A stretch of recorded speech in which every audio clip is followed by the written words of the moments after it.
Kanalımdan ve mutfağımdan herkese merhaba sevgili arkadaşlar. Bugün unsuz, hamursuz lazanya yapıyoruz.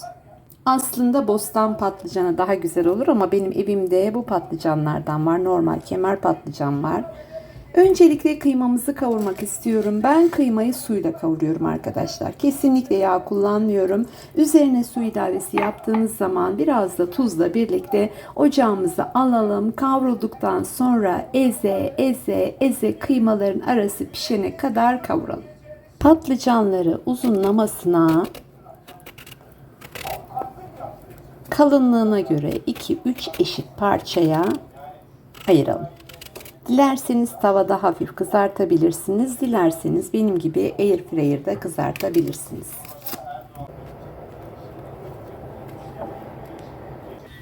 Üzerine tuz ilavesi yapalım. Şöyle hafiften ovuşturalım. Şöyle birbirlerine sürterek ovuşturabilirsiniz. Zaten ıslak olduğu için çabucak tuzunu çekecektir. Acı suyunun gitmesi için bu önemli bir püf noktası. Dilerseniz tepsiye dizdikten sonra üzerine bir fırça yardımıyla yağını sürebilirsiniz. Dilerseniz benim gibi şöyle bir yemek kaşığı zeytinyağı ilavesiyle birlikte airfryer'in kabına yerleştirmek için şöyle birbirine yağlarını yedirerek yerleştirebilirsiniz. Ben çift hazneli Rapid Air hava akımı özellikli airfryer kullanıyorum. İki tarafında şöyle güzelce yerleştiriyorum. Kağıtlarım da organik kağıt, sarı kağıtlardan, yağlı kağıtlardan buldukça sarı yağlı kağıt almaya özen gösteriyorum. Biliyorsunuz yağlı kağıtlarda zararlı. Ve 180 derece, 200 derece ayar seviyesine göre patlıcanlarımızı hafiften kızartalım. Dediğim gibi tavada hafif soteleyebilirsiniz ya da fırında kızartabilirsiniz. Bu arada bir adet orta boy ya da büyük boy soğanı kendiniz ayarlayabilirsiniz. Bir adet Charleston biberim var. Şöyle de üzerlerine yerleştirmek için minik domateslerim var. İçerisine daha hala mis gibi olan domates sosundan kullanıyorum. Dilerseniz siz domates doğrayıp kullanabilirsiniz. İyi ki de çok yapmışım dediğim soslardan bir tanesi bahçemizin domatesleri. Bu sene hiçbir şey ekmedik çünkü her şeyi don vurdu, soğuk vurdu. O yüzden geçen seneden yaptığım domateslerim bolca var. Kavrulan kıymamızı böyle eze aralarında çiğ hiçbir yerin kalmamasına özen gösterelim. Tavamın çizilmemesi için tahta kaşık kullanıyorum. Bittikçe su ilavesi yapabilirsiniz. Kısık ateşte altı kapalı olarak yapıyorum bu işlemi arkadaşlar. Artık kıymamız kavruldu. Zaten belli oldu. İçerisine soğan ve biberlerimizi ilave edelim. Şöyle 1-2 dakika kadar da onu kavuralım. Bu arada domates sosumuzu, patlatılmış sarımsağımızı ve baharatlarımızı ilave ettikten sonra 1-2 dakika kadar da bununla kavuralım. İç harcımız hazır.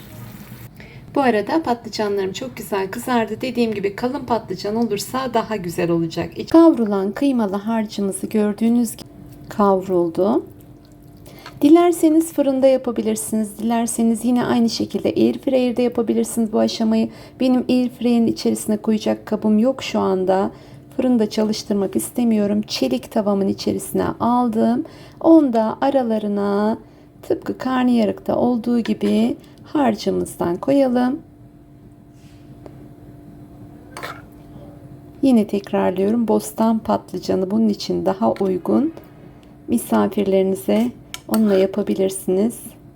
Ben şimdi kendimize yaptım. Dilerseniz onunla 2-3 kat yapabilirsiniz. Dilerseniz tek kat yapabilirsiniz. Ben 2 kişilik bu şekilde uygun gördüm. Kıymamızı güzelce üstüne boca edelim.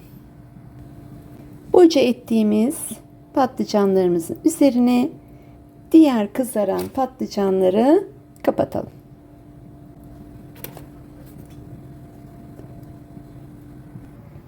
Üzerine de şöyle minik domateslerimizi dilerseniz koyabilirsiniz. Üzerine salçalı domatesli sos yapıyorum. Biber ve domates salçam karışık. Şöyle gezdirelim. Dediğim gibi eğer fırını çalıştırdıysanız fırında da yapabilirsiniz.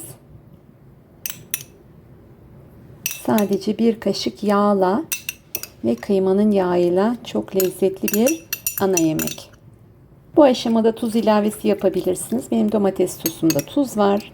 Patlıcanları da tuzladığım için tuz ilavesi yapmadım. Biraz da suyla birlikte ocakta pişirmeye alalım.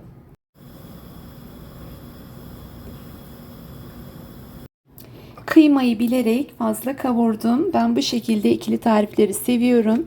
Şöyle biraz daha domates sosu ilave ederek üzerine de yumurta dilediğiniz kadar alın size menemen.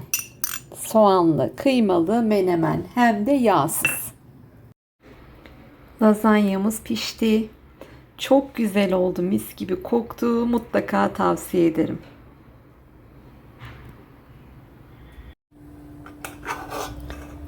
Şöyle bir kaşık yağla yaptığımız karnıyarık tadında kendi yağında pişen muhteşem bir patlıcanlı tarif. Umarım tarifimi beğenmişsinizdir. Yeni tariflerde görüşmek üzere. Hoşça kalın, mutlu kalın, sağlıklı kalın. Kanalıma abone olmayı, havalar ısındı lütfen duyarlı olalım. Hiçbir şey koyamasak da su koymayı unutmayalım.